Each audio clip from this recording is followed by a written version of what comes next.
Hello students, this is Professor Vicente Osagai. Welcome to my class. This is the presentation of part 1 of chapter 5, Evidence and Documentation.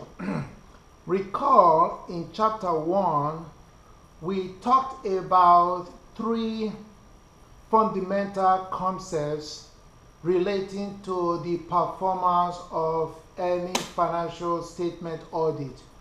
Number 1, we talk about materiality. Number 2, we talk about audit risk. And number 3, we talk about evidence.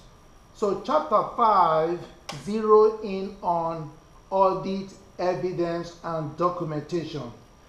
Now, the question is, why is evidence important? Recall, in the 3rd standard of fieldwork, the auditor is required to gather competent, sufficient evidential matter in order for him to render opinion on the financial statements.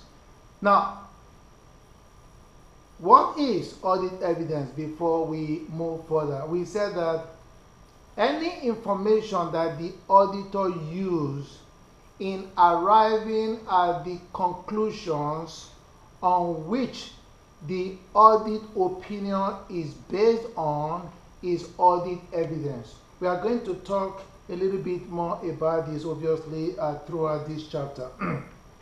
An example would be accounting record, receipts, and other source documents. Now, just like in the court of law, as you know, lawyers or attorneys gather a lot of evidence to defend and to prosecute individuals and businesses. Here, we are zeroing in on evidence that the auditor obtained in order to arrive at conclusion in which the audit opinion is based. So, moving along, let's take a look at the relationship of audit evidence to the audit report. So, we are going to start off with the financial statements. So, as you know, when the client or company provide the auditors with a set of financial statements for audit, those financial statements consist of a lot of claims that management is making, and we call those management assertions. So the management assertions are reflected on the financial statement implicitly and explicitly. Now, when that happens, the auditor will now perform different audit procedures. The auditor will now carry out a lot of tasks or audit procedures by way of providing evidence on the fairness of the financial statements. So the auditor will now provide evidence on the fairness of the financial statement, and by way of doing that, they have to engage or perform some procedures to gather evidence and make that happen. Then ultimately, the auditor reaches a conclusion based on the evidence that he or she gathers and evaluated. Then ultimately, the audit report is being issued on the financial statements.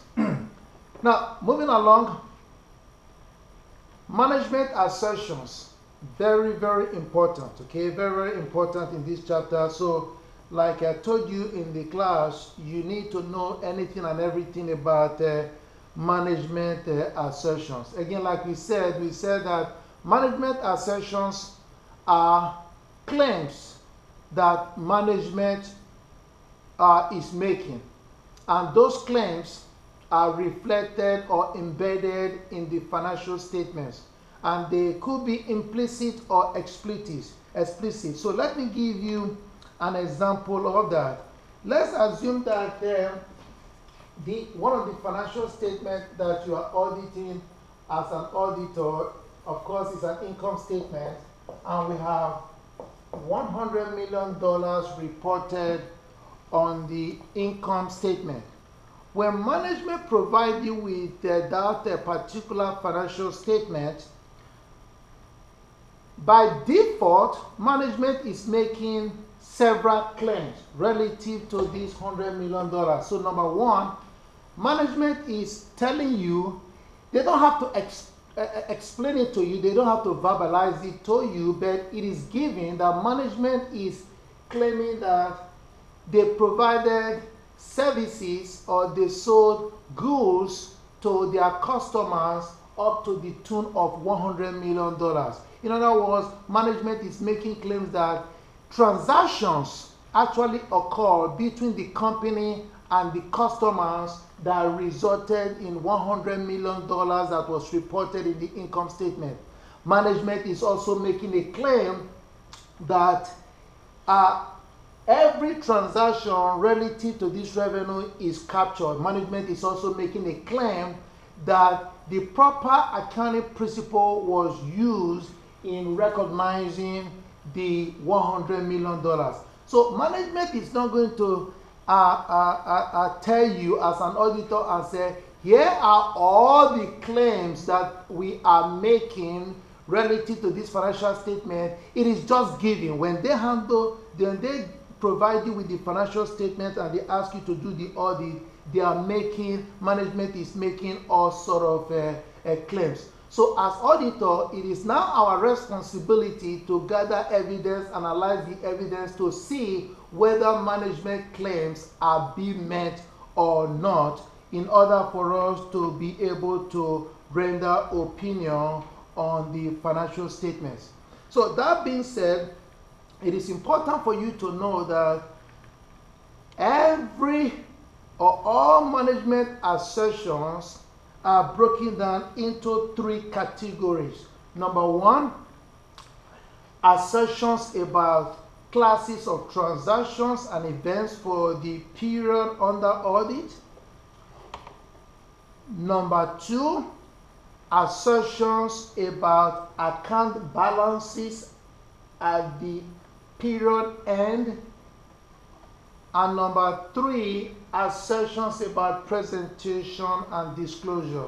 So every management assertion falls under one of these three categories. So let's go back to the first category, which is management assertions about classes of transactions and events for the period under audit. So what are we talking about here?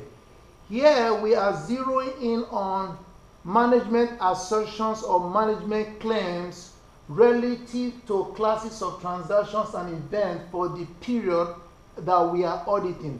In other words, first of all, what is a transaction? As you know, we said that a transaction is any event whereby an exchange takes place. So, for example, we go out to home office mass and buy a computer for $5,000. We issue a $5,000 check and we have a computer. So that is a transaction. So all day long, a typical company will engage in a lot of business transactions between the company and the customers, transactions between the company and the employees, transactions between the company and vendors, and transactions between the company and government agencies, so on and so forth. So management is making a bunch of claims relative to classes of transaction and event for the particular accounting period or for the accounting period that we are auditing. So here you have it. Here are some of the assertions relative to transactions. Number one, occurrence. When management provide you with those set of financial statements and ask you to do the audit, management is saying or claiming that every transaction that results in the production of this financial statement actually occurred. So we call that occurrence. Management is also claiming that every transaction relative to the information on the financial statements is complete. And management is also saying that every classification issue of relative to transactions and events is also taken care of. Management is also saying that all transactions and events for that period are accurate, and they are also saying that every transaction is authorized and the proper cutoff, making sure that a transaction is recorded in the particular accounting period, is being properly addressed. So these are the 6 management assertions relative to classes of transactions and events for the period under audit. Moving along, let's take a look at the management assertions about account balances at the period end. Now, what does that mean? Here is another set of management assertions or claims relative to the account balances. Okay, now where would you find the account balances? Obviously in the adjusted trial balance. Remember, we talked about we worked on the accounting cycle problem. We journalize transactions, we post to the ledger, we prepare unadjusted trial balance, we do the adjusting entries, then we prepare adjusted trial balance. Of course, we use the adjusted trial balance to prepare the financial statement. So management is making these 4 claims relative to the account balances at the period end. And of course, as you know, those account balances are reflected on the financial statement. So here are the assertions about account balances at the period end. Number 1, existence. So management is saying that every issue relative to every account balance actually exists. So for example, on the balance sheet, if management has accounts receivable of $300,000, management is making claim that the accounts receivable actually exist. Management is also claiming that the account balances are all complete. Management is also making claims to rights and obligations, meaning every asset that is reported on the balance sheet, the company actually has rights or ownership to them. And management is also saying that every liability that is reported in the balance sheet, management actually have obligations to them. So those are the claims that management is making. The valuation and allocation, management is also making claims that accounts that need to be properly valued, like inventory, accounts receivable, are actually properly valued, and the allocations issues are also taken care of or addressed.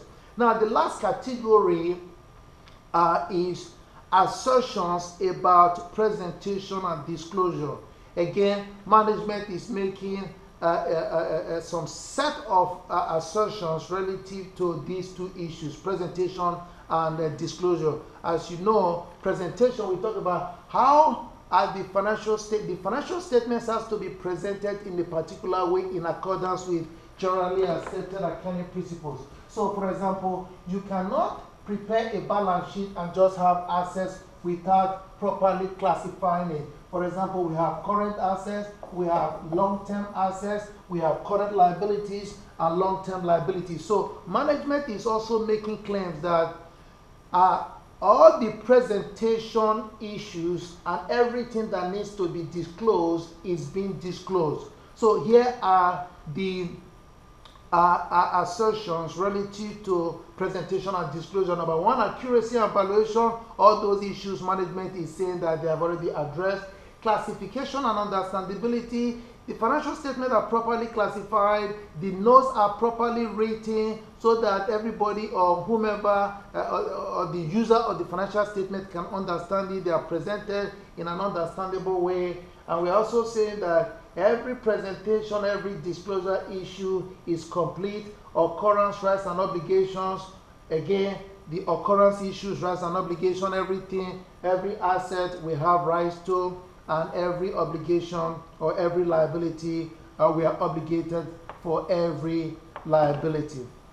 So those are the three categories. So here is a summary of management assertions by category, basically summarizing everything that we just discussed. So this would be a good time to cut off part 1.